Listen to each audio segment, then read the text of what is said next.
Buying net worth is buying a death benefit, because right then I get that most people are looking at, well, when I die, that money comes in, so I have to die to benefit from it. Well, that doesn't sound very fun, right? But in the Rockefeller method, what we're looking at is you have an ongoing concern called a family.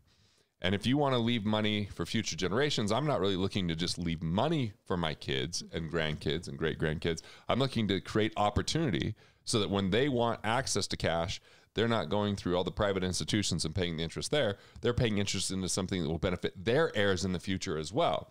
So by buying that death benefit, I'm locking that into the future of my family. But because it exists, it's going to boost my cash flow 20 to 50%. So there's multiple ways to do that. Number one, when my dad, as a coal miner, retired, he had pensions. And so he can either take the full amount of the pension and the day he dies, nothing's left over, or he can take partial amounts.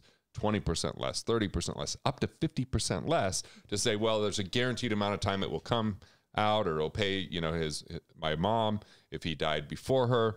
But we already had this death benefit from a cash value policy, so he got to take the full amount. That meant he had a higher cash flow. Or if they decide to pay off their home and then they want to, instead of have no cash flow come from it, they can take a reverse mortgage, and that death benefit could pay the bank back on a lump sum of cash or a monthly amount of cash coming from the bank, which is the reverse of a mortgage, right? But it would be normally attached to the home. It's attached to the death benefit. So what I'm showing people to do is use that death benefit while they're alive as a way to unlock dead assets. In a way, and if people go to freewwrd.com, they can actually get a copy of what the Rockefellers do. And there's an entire chapter on this because it's a big concept, and they can they can subscribe on the YouTube channel, and we have more videos on it. But it's that the cash value is one thing and the death benefit's another. The cash value is there to help build cash flow, and the death benefits help to enhance cash flow in the future and be the thing that's left behind so that you could spend all your money without disinheriting anyone. Yeah, so this is the concept of perpetual wealth. Perpetual wealth for sure. Yep. Okay, so let's go back to Lee's question about how do you start getting your family on board? So if he wants to take this concept that you just described, how does he begin recruiting family members to be a part of it? So and does he need to?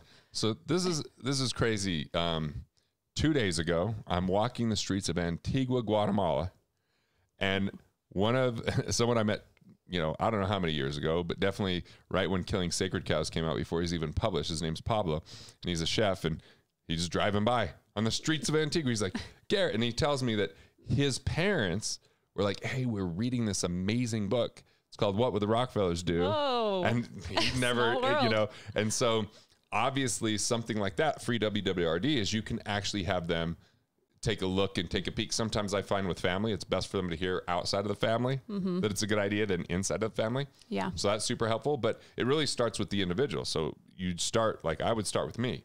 I was 19 years old or 18 years old, and I just started putting away $50 a month. And I started paying $262 per month away, right?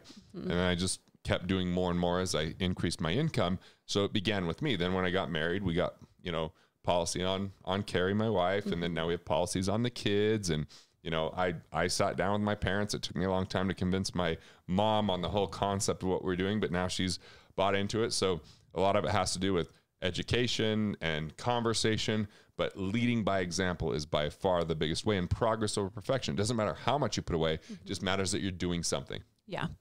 Yeah. And we know, and we hear about this a lot of times in our workshop too, how money personalities vary and money can create tension within families. Are there any contracts that you put in place to lay out so everybody's on the same page and to guarantee that everything will work? Or is this just like word of mouth and trusting one another? Well, there's really 3 key components that I work with, which are the family legacy rings. Okay. So the first family piece is the family office.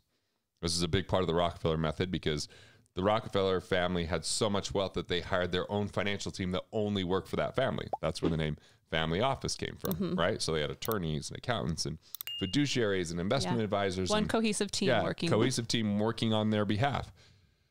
So I like the thought of, okay, my heirs could have access to this financial team that I created, because at Wealth Factory, we built a virtual family office. We weren't just looking to work with one family. We wanted to take the same concept and work with a lot of people that normally wouldn't have access to it.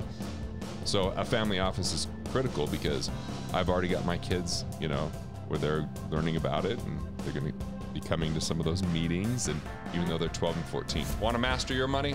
Want to figure out the things that you could do to improve your finances?